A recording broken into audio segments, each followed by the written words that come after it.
Welcome to Proclaim, a presentation of the Catholic Diocese of Alexandria. Join us as we journey together through the Scriptures revealed to us by God. Good morning and welcome to Proclaim.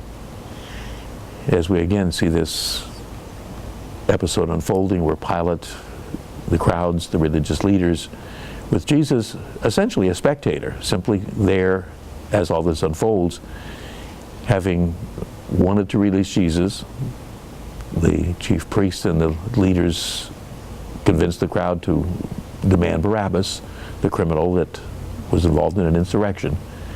And now we find Pilate, who clearly, under Roman law, if he finds no guilt in Jesus, has no choice but to release him. He's accused falsely. But what does he do instead? He asks the crowd to make the decision. He asks them, what should I do with him? And that's basically, in a sense, the last straw. The religious leaders have so excited the crowd, so got them on their side, that we find the answer shouted out very clearly. Crucify him. They shouted again. Pilate said to them, why? What evil has he done? Again, Pilate keeps trying not to fulfill his role, but to get off the hook.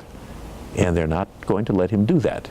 Pilate is simply going to be another victim, in a sense, of the hatred that has been generated toward Jesus by those that see him as their enemy. And so they only shouted the louder, crucify him.